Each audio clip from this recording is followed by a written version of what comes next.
ದೋಸ್ತಿಯಲ್ಲಿ ಬಿರುಕೇನಾದರೂ ಕಾಣಿಸ್ಕೊಂಡು ಬಿಟ್ಟಿದ್ಯಾ? ದೋಸ್ತಿ ಅಂದರೆ BJP JDS ಅಂತ ಬಿಡಿಸಿ ಹೇಳಬೇಕಾಗಿಲ್ಲ. ಒಂದು ಹೋರಾಟ ಮಾಡಿದಾಗ ಇವ್ರ ದಾರಿ ಇವರಿಗೆ, ಅವ್ರ ದಾರಿ ಅವರಿಗೆ ಅಂತ ಆಗಿದೆಯಾ? ಇಲ್ಲಿ ಒಟ್ಟಿಗೆ ಈ ಒಂದು ಒಗ್ಗಟ್ಟಾಗಿ ಹೋರಾಟದಲ್ಲಿ ಕಾಣಿಸ್ಕೊಳ್ತಾ ಇಲ್ವಲ್ಲ, ಯಾಕೆ? BJP ಮತ್ತು JDS ನಡುವೆ ಸಮನ್ವಯತೆಯ ಕೊರತೆ ದೊಡ್ಡ ಮಟ್ಟದಲ್ಲಿ ಕಾಣಿಸ್ತಾ ಇದೆ. ಸರ್ಕಾರದ ವಿರುದ್ಧದ ಹೋರಾಟದಲ್ಲಿ ದೋಸ್ತಿಗಳು ಒಂಥರ ಅವ್ರ ಕಂಡ್ರೆ ಇವ್ರಿಗಾಗಲ್ಲ, ಇವ್ರ ಕಂಡ್ರೆ ಅವ್ರಿಗಾಗಲ್ವೇನೋ ಎನ್ನುವ ರೀತಿಯಲ್ಲಿ ದೂರ ಇರ್ತಾರಲ್ಲ, ಯಾಕೆ?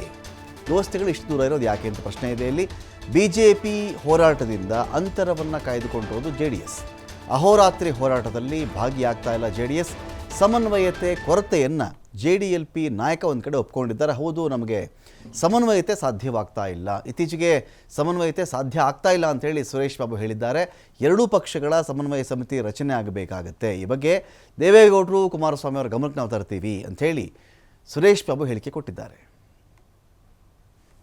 ಇವರು ಯಾರ ಹತ್ರನೂ ಚರ್ಚೆ ಮಾಡಿಲ್ಲ, ಏಕಾಏಕಿ ಇವರು ತೀರ್ಮಾನ ತೊಗೊಂಡಿದ್ದಾರೆ. ಅದು ಸರಿಯಲ್ಲ.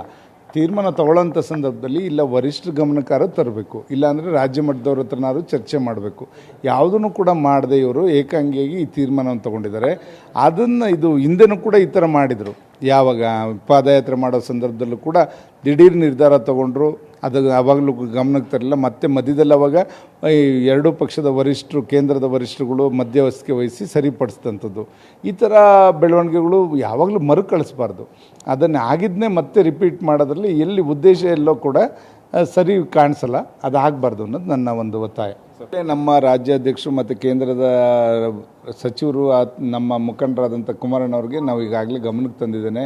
ಈ ಥರ ಬೆಳವಣಿಗೆಗಳು ಸರಿಯಲ್ಲ. ದಯಮಾಡಿ ಇದು ಮುಂದೆ ಪದೇ ಮರುಕಳಿಸಿದ ರೀತಿಯಲ್ಲಿ ನೀವು ಮಧ್ಯಸ್ಥಿಕೆ ವಹಿಸಿ ಇದನ್ನು ಸರಿಪಡಿಸಿ, ಇಲ್ಲಾಂದರೆ ರಾಜ್ಯದಲ್ಲಿ ಈ ಥರ ಭಿನ್ನಾಭಿಪ್ರಾಯ.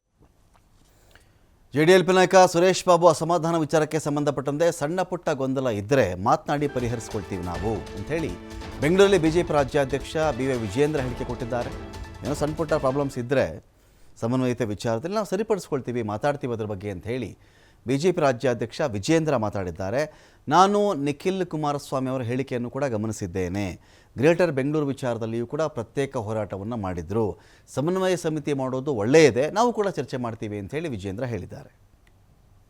ಮತ್ತು ಇತ್ತೀಚೆಗೆ ಈ ರೀತಿ ರಾಜ್ಯ ಸರ್ಕಾರದ ದುರ್ನಡತೆ ಏನಿದೆ, ಈ ರೀತಿ ಜನಸಾಮಾನ್ಯರ ಒಂದು ಬರೆ ಎಳಿತಕ್ಕಂಥ ಕೆಲಸ ಮಾಡಿದಾಗ ತತ್ಕ್ಷಣ ಸ್ಪಂದನೆ ಮಾಡಬೇಕಾಗಿರ್ತಕ್ಕಂಥದ್ದು ಒಂದು ವಿರೋಧ ಪಕ್ಷವಾಗಿ ನಮ್ಮ ಕರ್ತವ್ಯ ಇದೆ. ನಾನು ನಿನ್ನೆ ದಿನ ನಿಖಿಲ್ ಕುಮಾರಸ್ವಾಮಿ ಅವರ ಹೇಳಿಕೆಯನ್ನು ಕೂಡ ಗಮನಿಸಿದ್ದೇನೆ. ನಾವು ಸಹ ಈ ಬೆಲೆ ಏರಿಕೆ ವಿರುದ್ಧ ಹೋರಾಟದ ಬಗ್ಗೆ ನಾವು ಚರ್ಚೆ ಮಾಡ್ತಾ ಇದ್ದೇವೆ, ಒಂದು ಕಾರ್ಯತಂತ್ರ ರೂಪಿಸ್ತಾ ಇದ್ದೇವೆ ಅಂತ ಮಾತನ್ನು ನಿಖಿಲ್ ಕುಮಾರಸ್ವಾಮಿ ಅವರು ಕೂಡ ಹೇಳಿದ್ದಾರೆ. ಮತ್ತು ಇತ್ತೀಚೆಗೆ JDS ಪಕ್ಷವು ಸಹ ಗ್ರೇಟರ್ ಬೆಂಗಳೂರು ಬಗ್ಗೆ ಅವರೇ ಪ್ರತ್ಯೇಕವಾಗಿ ಹೋರಾಟವನ್ನು ಮಾಡಿದ್ದಾರೆ. ಆದರೆ ಇದ್ರ ಬಗ್ಗೆ ಭಾಳ ನಾನು ಏನೋ ವ್ಯತ್ಯಾಸ ಇದೆ ಅಂತ ಹೇಳೋದಿಲ್ಲ, ಕೆಲವು ತಪ್ಪಭಿಪ್ರಾಯಕ್ಕೆ ಕಾರಣ ಆಗಿರ್ಬೋದು. ನಮ್ಮ ಉದ್ದೇಶ ಈ ಒಂದು ಸರ್ಕಾರದ ವಿರುದ್ಧ ತತ್ಕ್ಷಣ ಸ್ಪಂದನೆ ಮಾಡಬೇಕಾದ್ರೆ ನಮ್ಮ ಕರ್ತವ್ಯ ಇದೆ. ಏನೇ ಸಣ್ಣ ಪುಟ್ಟ ಗೊಂದಲ ಇದ್ರೂ ಕೂಡ ನಾವು ಮಾತನಾಡಿ ಬಗೆಹರಿಸ್ತೇವೆ. ಏನು ಚರ್ಚೆ ಆಗಿರಲಿಲ್ಲ, ನಾವು ಕೂಡ ಚರ್ಚೆ ಮಾಡಿ ಸಮನ್ವಯ ಸಮಿತಿ ಮಾಡೋದು ಒಳ್ಳೆಯ ಸಲಹೆ ಕೊಟ್ಟಿದ್ದರೆ ಸ್ವೀಕಾರ ಮಾಡ್ತೇವೆ. Thank you.